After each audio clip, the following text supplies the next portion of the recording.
పౌచ్లా కుడుతున్నావా నా కోసం? పౌచ్ తయారు చేస్తాను. నీకు కూడా ఒకటి తయారు చేసిస్తాను. మా స్కూల్లో పిల్లలు బాగా తయారు చేస్తున్నారు. ఓకే. 3 మీటర్లు అలా తీసుకుని వాటికి కావాల్సిన జిప్పులు తీసుకుని పెట్టుకుంటే మనకి తక్కువ రేట్లో పడుతుంది. ఇంట్లో ఉన్న పాత ప్యాంట్లు అవి తయారు చేసుకోవచ్చు. ఇలాగా వేస్ట్ అవ్వకుండా క్లాత్లు ఉపయోగించుకోవచ్చు. ఓకే. జిప్పుని ఫస్ట్ ఎక్కించేసుకోవాలా ఇలాగా? ఇది 2 మీటర్లు తీసుకొచ్చాను నేను. కొన్ని కుట్టగా ఈ క్లాత్ ఈ జిప్ అయితే మిగిలింది. దీనికి ఇది పెట్టేసుకుని ఇలాగా 2 మీటర్లు 3 మీటర్లు అలాగా జిప్ని అయితే తీసుకుంటాను. దీనికి ఇవి కూడా తీసుకుని ఎంతైతే కావాలో మనకి అంతవరకు కట్ చేసుకుంటా కుడతాను అనమాట.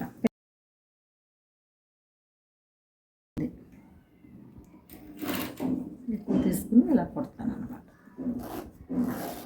ఓకే. కొంచెం కొంచెం జిప్ తీస్తూ లైనింగ్ అది కూడా కలిపి కుట్టాలా? లైనింగ్ వేసుకుని కుట్టేస్తే లోపల స్టిఫ్గా ఉంటుంది.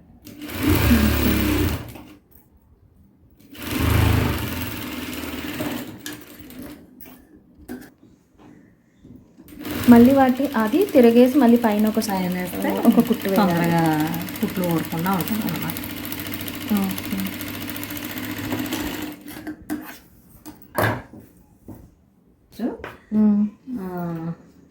ఇప్పుడు ఈ సైడ్ కూడా దీనికి జిప్కి ఇది ఎలా పెట్టుకుని మళ్ళీ దీన్ని కూడా ఇలా కుట్టేసుకోవాలన్నమాట. ఓకే. ఈ లైనింగ్ కూడా జిప్పు మధ్యలో పెట్టి లైనింగ్ లోపలికి వచ్చేలా ఇది పైకి. ఓకే.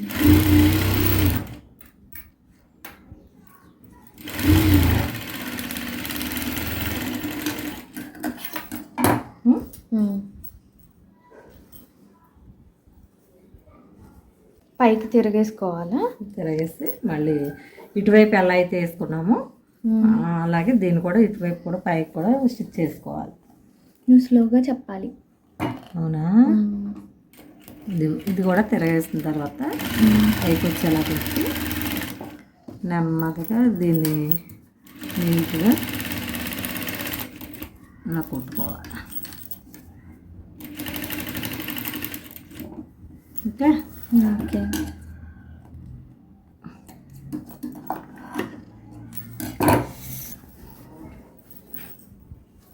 ఉన్నది కదా, ఇలా కుట్టేసుకున్నాం కదా. ఇప్పుడు మనం దీన్ని ఇలా లోపల వైపుకి ఫోల్డ్ తీసుకోవాలి.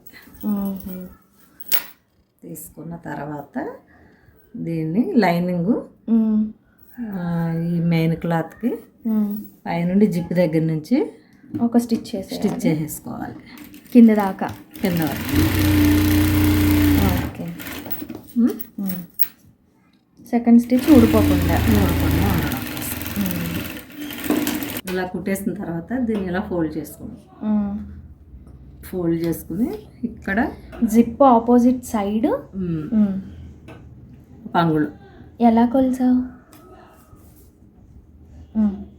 అంటే 1.5 అంటే ఇది మనం ఆల్రెడీ స్టిచ్ చేసాం కదా, అది తీసేసి ఖర్చులోకి పోతుంది. ఇదొకటి సేమ్ డిటో ఇక్కడ కూడా. ఓకే. పైన కూడా చేయాలా? ఇక్కడ నుంచి మళ్ళీ ఒక అంగుళం. ఓకే. ఇప్పుడు దీన్ని కట్ చేసుకోవాలి. ఓకే.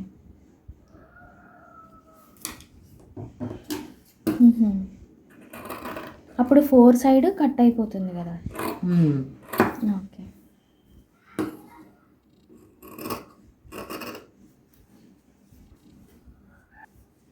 మరి ఇక్కడ జిప్పు ఇదవుతుందేమోగా, మళ్ళీ ఇక్కడ కుట్లేసేస్తావా? కుట్లేసుకోవాలి. ఓకే. అలాగా దీన్ని జిప్ని ఇలా పెట్టి ఇక్కడ ఫోల్డ్ చేసి ఫస్ట్ జిప్పు బయటకు రాకుండా దాన్ని స్టిచ్ చేసుకోవాలి, అంతేనా?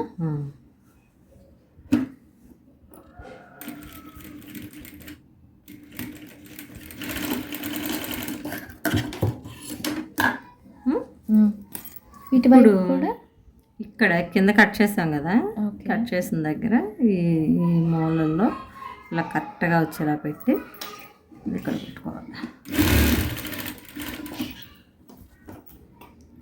ఇలా 2-3 స్టిచ్చింగ్ చేసేసుకుంటే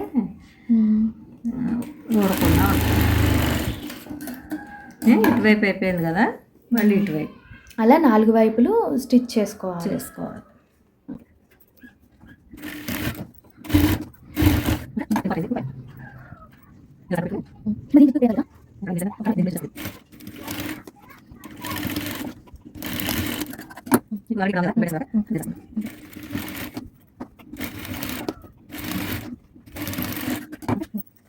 ఇప్పుడు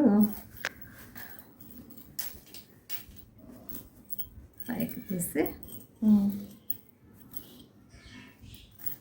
ఓకే.